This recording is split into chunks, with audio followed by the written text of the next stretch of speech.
নমস্কার বন্ধুরা, চলুন আজকে অক্ষয় তৃতীয়া শুভেচ্ছা সবাইকে। আজকে ভালো একটা দিন, তাই গোপালের নাম দিয়ে শুরু করলাম। গোপাল সবাইকে ভালো রাখুক, গোপাল সবার মঙ্গল করুক, আর গোপালকে সবাই ভালোবাসা দিবেন বন্ধুরা। গোপাল কাউকে ঠকায় না, গোপাল সবার সুখ দুঃখের বন্ধু।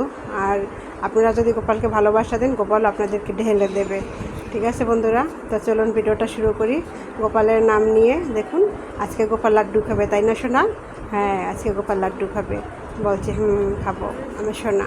হ্যাঁ, আমি এভাবেই কথা বলি তার সাথে আমি অনেক কথা বলি, আর সে চুপ করে শোনে আর মুখে হাসি দেয় সোনা গোপাল। তো চলুন, এই দেখুন, এটা হলো আমাদের এখানে বরদেশ্বরী মায়ের মন্দির। আর এটা হলো যে মহেশখালী গিয়েছিলাম, মহেশখালী আদিনাথ মন্দির। আর এটা হলো যে চিটাগাঙ্গের ইস্কন মন্দির। মন্দিরটা কিন্তু ভীষণ সুন্দর ছিল। যে প্রভু